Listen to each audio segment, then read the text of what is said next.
Hello student, कैसे हैं आप लोग। हमारे चैनल नेशनल एग्जाम्स में आप लोगों का स्वागत है। तो आज की वीडियो बहुत खास है, खासकर उन लोगों के लिए जिनका कल सचिवालय गार्ड का एग्जाम है। तो वो लोग ज़रूर देखें। इसमें आप लोगों से चर्चा की जाएगी अभी थोड़ी कि आप एग्ज़ाम हॉल का जो माहौल होता है उसमें कैसे एडजस्ट हो, अपने माइंड को कैसे शांत रखें, थोड़ा सा इस बारे में चर्चा होगी। और पेपर को कैसे सोल्व करना चाहिए थोड़ा सा ये मैं बताऊँगा। और सबसे पहले ये भी है कि क्योंकि जैसे ही ये नकल का मामला आया था यूके ट्रिपल एससी का, ये एग्ज़ाम का अब जो तरीका होगा कल के एग्ज़ाम के बाद पता लग जाएगा कैसा एग्ज़ाम रहेगा। इससे पहले तो क्या था कि पूरा उत्तराखंड पूछा जाता था और कुछ कुछ ऊट पटांग टाइप क्वेश्चन रहते थे। लेकिन मुझे पूरी उम्मीद है, जैसे मैंने पिछली वीडियो में बताया था, कि जो पेपर का लेवल रहेगा जैसे पटवारी, कनिष्ठ सहायक, इस टाइप का ही लेवल रहेगा यूके पीएससी के हिसाब का। ठीक, तो ऐसा रहना चाहिए। अब देखो थोड़ा सा देख लेते हैं पहले पेपर के बारे में। ठीक है, आप लोगों ने पढ़ लिया होगा, बिल्कुल दिमाग शांत रखना। और आज शाम के बाद आप बिल्कुल पढ़ाई बंद कर देना, दिमाग बिल्कुल शांत रखना, कोई हड़बड़ाहट नहीं, कुछ नहीं।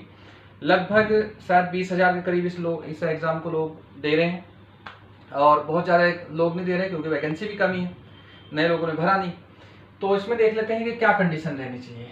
कभी भी जब भी पेपर सोल्व करो तुम एग्जाम में तो 3 राउंड में होना चाहिए। पहला क्या है, 3 राउंड में 3 बार वो पेपर का आपकी रणनीति होनी चाहिए कि उसे आप 3 बार पढ़ें, 3 बार उसे सॉल्व करें। 3 बार कैसे होगा ये देख लो। पहले जैसे आप पहली बार एग्जाम हॉल में एंट्री करोगे, हो सके एंट्री करोगे क्या, यानी कि जब आप घर से चलोगे तभी आपकी धड़कनें बढ़ी हुई होगी, क्योंकि क्या होगा क्या नहीं होगा कैसे होगा इस टाइप से रहता है। लेकिन वहां धड़कनें आपको कंट्रोल करनी है, अपना दिमाग कंट्रोल करना है। इसलिए मैं बोल रहा हूँ कि आप पहले ही, आज जैसे कल एग्जाम है, आज की रात को आप बिल्कुल पढ़ाई बंद कर देना, क्योंकि ज़्यादा प्रेशर लोगे पढ़ोगे वो एग्जाम हॉल में आपके साथ तो नहीं जाएगा, प्रेशर के चक्कर में, और दूसरा भी जो पहला पढ़ा हुआ वो भी भूल जाओगे। तो इसलिए दिमाग का शांत रहना बहुत जरूरी है। अब तो जितना पढ़ना था आप लोगों ने पढ़ लिया, अब करना है आपको दिमाग शांत। आप एग्जाम हॉल में चले गए, पहली बार में क्या करोगे आप, वहां फर्स्ट राउंड में क्या करोगे कि पूरा पेपर एक बार पढ़ोगे। मतलब पूरा पेपर पढ़ोगे नहीं, ऐसे जैसे आपने पहला पेपर पढ़ा, आपको लगा पेपर बड़ा टफ है, आप क्वेश्चन सोल्व करते जा रहे, पढ़ते जा रहे, पूरा पेपर पढ़ते जा रहे, जो आपको लगे 100% सही है वहां टिक लगाओ, और जो नंबर रहता है क्वेश्चन से पहले वहां टिक लगा दो कि ये क्वेश्चन मैंने सोल्व कर दिया। यानी कि पूरा पेपर आप लोगों को पहली बार पढ़ना और क्या करना है, पढ़ना और टिक लगाना। ठीक है, पहले पेपर में पहली बार पेपर आपके हाथ में आया, आपको उन्होंने बोल दिया, एग्जामिनर जितने जो थे वहां, उन्होंने बोला कि आप पेपर पढ़ सकते हैं। पूरा पेपर पहले आपने पढ़ा, और क्योंकि प्रेशर बहुत ज्यादा रहता है, जो आपके याद होता है वो भी याद नहीं आता उस टाइम पे। तो आपको उस टाइम पे क्या करना है कि दिमाग को शांत करने के लिए पूरा पेपर आप देखते जाओ। पहला क्वेश्चन देखा, आपको लगा बहुत टफ है, नहीं होगा, छोड़ दो, कोई बात नहीं, अभी छोड़ दो, बाद में याद आ जाएगा। फिर दूसरा पढ़ा, नहीं हो रहा, तीसरा पढ़ा, नहीं हो रहा, चौथा पढ़ के क्या है कि आपका कंफर्म है कि ये हो रहा बिल्कुल, तो चौथे नंबर, जहां 4 नंबर है वहां बाहर एक ऐसे टिक लगा दो और उसके ऑप्शन पर टिक लगा दो, ऐसे करके। तो इस तरीके से आप पूरा का पूरा पेपर पढ़ लोगे, 100 के 100 क्वेश्चन कर लोगे। ये जो पहला राउंड होता है इसमें क्या रहेगा कि आपका दिमाग बहुत स्पीड से रहेगा, थोड़ा माहौल ऐसा रहेगा ना एग्जाम हॉल का माहौल, तो वहां दिमाग आपका शांत हो जाएगा। जैसे ही आप 100 कर लोगे, फिर आप जो भी आंसर शीट आपको मिलेगी वहां गोले काले करना, और थोड़ी देर बाद जब तक टाइम गुजर जाएगा आपका दिमाग थोड़ा शांत हो जाएगा। ठीक है, पहली बार में पढ़ना है। और यहाँ इस लेवल में लगभग लोगों के 20% ही सही होते हैं। मान के चलो कि 20 क्वेश्चन के ही वो आंसर दे पाते हैं, आपको घबराना नहीं बिल्कुल भी, 20% ही। और एक चीज और दिमाग में रखना, जैसे ही पूरा पेपर आप लोगों ने पढ़ लिया, आपको लगा कि बहुत टफ पेपर है और मेरे तो 10 नंबर मेरे 40 या 45 नंबर ही आएंगे, एक बात ध्यान रखना, टफ पेपर होता है, सबके लिए टफ होता है वो। तब तुम कर, अभी तुमने पिछले कुछ बहुत सारे बच्चे थे ऐसा 2-2, 3-3 नंबर से रह गए, 5 नंबर से रह गए, तो वो क्या होते हैं, होपलेस हो जाते हैं, बाहर आके कहते हैं ये तो मैं कर सकता था। तो एग्जाम हॉल में माइंड का कंट्रोल होना बहुत जरूरी है। तो इसलिए 3 लेयर मैं आप लोगों को बता रहा हूँ। पहले राउंड में लगभग आप 25 मिनट का समय लगाओगे, 20 से 25 मिनट का समय लगाओगे। यहाँ 25 मिनट मान लो, इसमें गोले काले करने में और पढ़ने में 20 मिनट मान लो, 25 मिनट मैंने बहुत ज्यादा बता दिया। तो 20 क्वेश्चन आपके सही हुए, और आपको मेरिट में आने के लिए लगभग कितने चाहिए, 60 प्लस। यानी कि अगर जनरल की मेरिट मान के चलो आप इसमें, तो 65 के, अगर पेपर आसान मतलब एवरेज पेपर रहा तो 65 रहेगा। तो दूसरे राउंड में क्या करना, पूरा पेपर एक बार पढ़ लिया तुमने, गोले काले कर दिए, फिर तुमने एक आध बार गर्दन घुमा के इधर उधर देखा, लोग लगे पढ़े हैं, तो फिर दूसरे राउंड में फिर आपने शुरू किया, यहाँ नंबर 2 चलेगा। जो जो पेपर तुमने ये 20 के 20 तुमने सॉल्व किए थे उनके बाहर टिक जरूर लगा देना, क्योंकि दोबारा ना पढ़ना पड़े, समय बच जाए वहां। ठीक। और एक चीज, अगले ये दूसरा जो राउंड होता है ये बड़ा इंपॉर्टेंट होता है, इसमें बहुत ध्यान से क्वेश्चन पढ़ने, आपका दिमाग पूरी तरह शांत होगा, आप उस माहौल में एडजस्ट हो चुके होंगे तब तक 20 मिनट में, क्योंकि आपने थोड़ा सा कर लिया, पेपर से थोड़ा सा मेलजोल आपका हो गया। अब इसमें फिर जो छूटा हुआ क्वेश्चन था, इसमें मैं लिख रहा हूं छोटे क्वेश्चन, मतलब शेष क्वेश्चन, शेष प्रश्न आपको फिर दोबारा पढ़ने, जो छूट गए थे प्रश्न पढ़ने हैं। अब देखो, जब दूसरी बार तुम पढ़ोगे और फिर पढ़ोगे तो फिर उन पर टिक लगाओगे। जब दूसरी बार पढ़ोगे तो तुम्हें ये लगेगा कि अच्छा ये पहली बार तो मेरे याद नहीं हो रहा था, इस बार तुम्हें याद ही आ रहा मेरे, तो इस बार में तो ठीक ठाक करके हो रहा। तो दूसरी बार जब तुम पढ़ोगे फिर पूरा पेपर ऐसे ही पढ़ोगे, और जो भी क्वेश्चन सोल्व करते जाओगे उस क्वेश्चन के जैसे 1 नंबर है तो उस पर टिक, 2 नंबर है टिक लगाते जाना, क्योंकि बार बार आपको पढ़ने का समय बच जाएगा, बार बार नहीं पढ़ोगे। ठीक है। तो दूसरे राउंड में तुम इसमें काफी कुछ करोगे, लगभग इसमें जो एवरेज जो स्टूडेंट करते हैं वो 40 से 45 के करीब % के करीब इसमें क्वेश्चन करते हैं। ठीक है, उनके लगभग सही होते हैं। तो आप मान के चल लोगे यहाँ आपके 45 के करीब 45% ये क्वेश्चन आपके यहाँ सही हो रहे हैं। 45 में 40 मान लो, 40% क्वेश्चन यहाँ सही हो रहे हैं। और जैसे मैं बार बार कह रहा हूँ, आपने जितना पढ़ लिया, अगर दिमाग आपने बहुत अच्छा तैयार है, बहुत अच्छा कर रखा है, दिमाग आपका प्रेशर में है, तो जो कुछ पढ़ा हुआ सब बेकार है, क्योंकि एग्जाम हॉल में आपकी याद आएगा ही नहीं। इसलिए ये 3 तरीके बता रहा हूं, दिमाग का शांत रहना बहुत जरूरी है।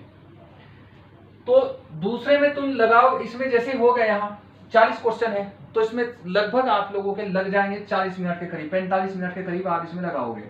इतने ये भी ज्यादा है, 40 मिनट में पूरे के पूरे क्वेश्चन पढ़ोगे भी, उन्हें गोले भी काले करोगे, क्योंकि 40 ही पढ़ने, टिक लगाने, गोले काले करने। इस राउंड में अगर आप लोगों को लगे जैसे यहाँ 60 क्वेश्चन हो गए आपके लगेगा आप 60 क्वेश्चन के करीब पहुंच गए हो, और मेरिट कितनी जानी है 65 से 70 के बीच में लगभग मान के चलो। तुम हो सके टफ हुआ तो और डाउन हो जाएगी, आसान एवरेज हुआ तो 65 से 70 के बीच मान लो, और टफ या आसान देख के तुम्हें पता लग ही जाएगा, क्योंकि आप अगर अच्छे से पढ़ा हुआ होगा आप लोगों ने पहले, तो आप लोगों को पता ही होगा कि लोग ऐसे ही पढ़ते हैं, थोड़ा बहुत कुछ कोई 1-2% ज्यादा होगा, 1-2% कम होता है। ठीक। तो 65 में जब ये होगा, अब ये दूसरा राउंड जैसे ही पूरा हो जाएगा, फिर आप उस माहौल से पूरे एडजस्ट हो जाओगे। अब आपका माइंड बिल्कुल फ्री रहेगा, कोई टेंशन नहीं रहेगी। आपका जो एग्जाम का जो प्रेशर रहता है, जो हॉल के अंदर घुसने की जो स्थिति रहती है, वो स्थिति नहीं रहेगी। अब तुम नॉर्मल स्थिति में हो। अब पढ़ो फिर तुम तीसरे राउंड में, अभी समय है आपके पास। जो शेष बचे प्रश्न है, अब इसके बाद शेष, इसके बाद के तो बचे प्रश्न तुम क्या करोगे, फिर सारे पढ़ोगे, जो बचे हुए प्रश्न है वो पढ़ोगे। ठीक है, जो गोले काले कर दिए सो कर दिए, उन पर दिमाग खराब करने की जरूरत नहीं है। अगर कोई गोला गलती से होगा, पहली बात तो ऐसी गलती बिल्कुल भी मत करना, बहुत ध्यान से गोले काले करने हैं। अगर गलती से मान लो कि कोई हो गया तो उसके बारे में सोचना मत, नहीं तो दिमाग खराब हो जाएगा एग्जाम हॉल में, क्योंकि एक एक पल में तुम्हारा स्थिति बदलती रहेगी वहां। उसके बारे में बिल्कुल मत सोचना, भूल जाना, जो होना था हो गया, गोला काला हो गया, कोई बात नहीं, आगे कहीं एडजस्ट हो जाएगा वो। बचे प्रश्न फिर पढ़ने तुम्हें, उसके बाद फिर पढ़ेंगे, और फिर पढ़ोगे तो फिर टिक लगाओगे। इस टाइम में आके आप लगभग, कुछ लोग तो क्या करते हैं कि 20 मिनट पहले पेपर का निपटा लेते हैं, 20 मिनट पहले एग्जाम को उनका लगभग मान के चलो कि 1.5 घंटा पहले, 1 घंटा 40 मिनट में वो अपना सब कुछ कर लेते हैं। इस राउंड में तुम पूरा पढ़ोगे, जो क्वेश्चन तुम्हें लगेगा कि बहुत ज्यादा टफ हो रहे थे, वो भी लगेगा तुम्हें आसान टाइप हो रहे हैं। क्वेश्चन बहुत ज्यादा नहीं होंगे इसमें, क्योंकि टफ टाइप क्वेश्चन बचेंगे। दूसरे राउंड में सबसे ज्यादा क्वेश्चन होते हैं। तो तुम्हें क्या करना है, सबसे पहले इसमें सारे प्रश्न बहुत ध्यान से पढ़ते हुए जाना, क्योंकि समय अभी कम है। यहां तुम लगभग मेरे हिसाब से 10%, एवरेज लोग 10% करते हैं, तो मान के चलो कि तुम यहाँ 10 क्वेश्चन करोगे। 10 क्वेश्चन तुमने यहाँ से 60, यहाँ से तुम्हारे कितने हैं 70। ठीक है, तुमने कर लिए 70 क्वेश्चन। और ये ध्यान रखना कि अगर जो एवरेज अगर पेपर हुआ, इतना तुम अंदाजा लगा लोगे, इतना थोड़ा सा अपने से थोड़ा सा अंदाजा लगाना सीख लो कि अगर एवरेज पेपर हुआ तो मान के चलो कि इसमें तो मेरिट जो जाएगी वो 60 से 70 के बीच में ही रहनी है। इतनी मेरिट रहेगी, क्योंकि बहुत ज्यादा लोग ना तो दे रहे, ना बहुत ज्यादा इसमें वैकेंसी है। तो जो और पेपर में स्थिति रहती है वो इसमें भी रहेगी, और जो लोग इसे देंगे, और काफी, जहां तक मुझे उम्मीद है कि काफी लोग इसे छोड़ेंगे, क्योंकि जिन लोगों का ये पहले जिन लोगों ने दिया था हुआ था, उनका अलग अलग जगह हो चुका है पहले, नए लोगों ने इसमें फॉर्म भरा नहीं, तो इसलिए बहुत ज्यादा घबराने की जरूरत नहीं है, और बहुत ज्यादा ऊट पटांग तुक्के मारने की जरूरत नहीं। तुक्के मारना, या तुक्के मारना नहीं होता, उसे बोलते हैं थोड़ा सा इधर उधर का दिमाग में ये करना, याद करना, पिछली चीज रिकॉल करना। मान लो कि तुम कभी भी कुछ चीजों में ऑप्शन में तुम्हें गड़बड़ हो रही, कोई एक क्वेश्चन आ गया वहां कि इसका जो एक है ए बी सी डी है, कोई भी क्वेश्चन इसका आ गया, तो अगर कहीं दो क्वेश्चन में, जहां भी दो में अगर तुम्हारे नंबर 60 या 65 के आसपास बनने, तो जिन दो क्वेश्चनों में तुम्हें कंफ्यूजन हो केवल उन्हीं में तुम अपना दिमाग लगाना, ज्यादा कंफ्यूजन मतलब थोड़ा सा तुक्का मारना, और किसी में मत मारना। अगर 4 के 4 में कंफ्यूजन है, 4 के 4 का भी तुम्हें सिर पैर उनका पता नहीं, तो वहां बिल्कुल मत उलझना।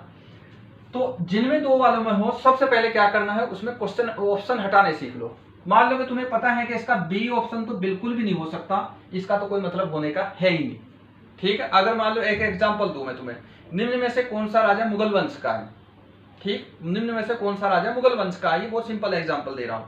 पहला ऑप्शन है, मान लो बाबर लिखा हुआ है, पहला ऑप्शन बाबर है, दूसरा चंद्रगुप्त मौर्य लिख दिया, तीसरा इसमें लिख दिया शेरशाह सूरी लिख दिया, और लास्ट वाला लिख दिया इसमें, मान लो कि इसमें वो लिख दिया चाणक्य लिख दिया, ठीक है, लास्ट वाला चाणक्य लिख दिया। तो यहां क्या लिखा, बाबर लिख दिया, ये मुगल वंश का बता दिया, यहां क्या लिख दिया, चंद्रगुप्त लिख दिया, चंद्रगुप्त मौर्य, ठीक है, और यहां लिख दिया शेरशाह लिख दिया, शेरशाह लिख दिया, और ये जो लास्ट वाला है यहां से मान लो कि यहां इन्होंने लिख दिया चाणक्य। अब देखो ऑप्शन कैसे हटाने हैं, ऑप्शन आप अपने हिसाब से कुछ भी हो सकते हैं, मैं एग्जांपल दे रहा हूं केवल एक। देखो सबसे पहले ऑप्शन हटाओ, चंद्रगुप्त तो हो ही नहीं सकता, उसका तो मतलब ही नहीं मुगल वंश में, तो इसका मतलब इसे तो तुम हटा ही दो।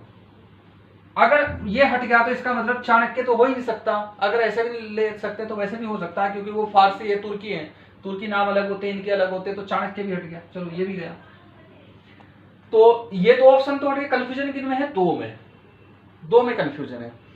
तो इसमें तुम थोड़ा सा इधर उधर से कभी तो पढ़ा ही होगा, लुसेंट पढ़ी होगी, कुछ पढ़ा होगा, अच्छा शेरशाह सूरी ने किसे हराया था, हुमायूं को हराया, अच्छा हुमायूं किसका था, ये तो बाबर का लड़का था, तो इसका मतलब क्या होगा, शेरशाह सूरी तो होगा ही नहीं, तो तुम वहां तब अपने दिमाग के नेटवर्क याद करोगे, फिर केवल तुम्हारे पास ये बाबर ही बचा है। तो इस तरीके से तुम क्वेश्चन के बारे में सोचोगे, तो टाइम मिलेगा उसमें। ऐसा नहीं करना कि बिल्कुल भी जो आ रहा तो आ रहा, नहीं आ रहा तो नहीं आ रहा, एकदम निपटा दे, निपटाना मत, जो क्वेश्चन नहीं हो रहा थोड़ा सोचो उसके बारे में, उसके बारे में सोच के उसे सोल्व करो। बाद में देखो सिलेक्शन डिसाइड करते हैं 4-5 क्वेश्चन, बाद के जो 4-5 क्वेश्चन है वही सिलेक्शन डिसाइड करते हैं, उन पर सोचने के लिए सोचने की जरूरत है, तो उनके बारे में थोड़ा सोचना है, ऐसा नहीं कि एकदम से हथियार डाल देने, ठीक है। अगर आपके क्वेश्चन बनने मतलब आप जा रहे 55+ SC का मान के चलो, और जनरल तो अलग है, अगर आप 55+ जा रहे हो मेरे हिसाब से, जैसे ये पेपर है और इसकी स्थिति देखते हुए, और पेपर एवरेज रहा तब के हिसाब से दे रहा हूं, तो तब तुक्के बहुत ध्यान से मारना, तब 3 में भी आप रिस्क ले सकते हो। अगर आपके नंबर कितने आ रहे हैं, 45 या 40 के आसपास आ रहे हैं, आपके नंबर ही 40 आ रहे हैं, आपको दिख रहा है कि 40 से ज्यादा मेरे सही नहीं है, फिर तो आपकी मर्जी है, 100 के 100 भी मार सकते हो, फिर तो कितना भी कर दो। लेकिन पेपर सोल्व करने का यही तरीका होगा, अगर आपने पहले से पढ़ रखा होगा। जो नए लोग जाके बैठेंगे उनके लिए तो देखो कुछ नहीं, वो तो चाहे 100 मारो या 200 मारो, कुछ भी करो, उनका कुछ नहीं कह सकते। पहले पूरा पेपर पढ़ना है, बहुत कम रहेंगे, पेपर में प्रेशर रहेगा, तो आपको बहुत शांत दिमाग रखना है। सबके लिए टफ है तो सबके लिए टफ है, आसान है तो सबके लिए आसान है। फिर दूसरे राउंड में क्या करोगे, पूरा पेपर पढ़ोगे, जितना भी रहेगा वो टिक लगा देना है वहां, और इसमें लगभग आपके सबसे ज्यादा रहेंगे, यानी कि 40% लगभग पेपर में हो जाते हैं। और तीसरे राउंड में क्या होगा, यहाँ आपके लगभग 10% होते हैं। तो आपके अगर 70 के करीब नंबर बनने हैं, आप इतने कर रहे हो, और आपके जो कंफर्म क्वेश्चन है, और एक चीज ध्यान रखना कि आपको लग रहा है कि कंफर्म क्वेश्चन मेरे 65 है, तो रिस्क हमेशा 4-5 या 6 क्वेश्चन पे लेना, इससे ज्यादा मत लेना, ठीक है। इतने ही तुक्के मारना, इससे ज्यादा मत मारना, ज्यादा मारोगे तो प्रॉब्लम हो जाएगी। और बच्चा ये समय जो लास्ट का जो समय होता है, ये मान लो कि तुम 1.5 घंटा पहले निपट के, आधा घंटा आपके पास है, 20 मिनट आपके पास, ये 20 मिनट जो शेष बचती है, ये बेड़ा गर्क करती है। इसमें क्या होता है, तुम खाली बैठे रहते हो, अच्छा ये नहीं हुआ तो ये भी हो सकता है, लगा दो, ये नहीं हुआ तो ये भी हो सकता है, लगा दो, ये नहीं हुआ तो ये हो सकता है, लगा दो। इसमें क्या होता है कि इसमें ज्यादातर क्वेश्चन गलत होते हैं। ये रिस्क बिल्कुल मत लेना। 20 मिनट बचे हैं आपके पास, पेपर निपट के सारा, तो पेपर एक साइड रख दो, उसे खोलो भी मत। हालांकि अगर तुम्हें लग रहा है कि कुछ चीज रिकॉल हो सकती है, रीजनिंग है, तो तुम कर सकते हो भी, थोड़ा टफ था, मैं मुझे जो गुना भाग करनी है तो कर सकते हो, लेकिन इस टाइम में आकर अपना माइंड कंट्रोल करना, बिल्कुल अपना हाथ कंट्रोल करना, तुक्के मत मारना वहां, ठीक है। ऐसे मत मार देना कि 4 के 4 का तुम्हें पता ही नहीं, भगवान के नाम पे मार दिया, और भगवान के नाम पे तो देखो तुक्का कोई जरूरी नहीं कि सही लगे, ज्यादातर गलत ही होते हैं। तो ये तरीका है थोड़ा सा जो कल के पेपर के लिए तुम्हें अपनाना है। बाकी अभी मैं जो वीडियो का एग्ज़ाम होगा उसके लिए एक प्रॉपर रणनीति बताऊंगा 50 दिन की कि कैसे होनी चाहिए इसमें, ठीक है। चलो तो मिलते हैं अब नेक्स्ट वीडियो में।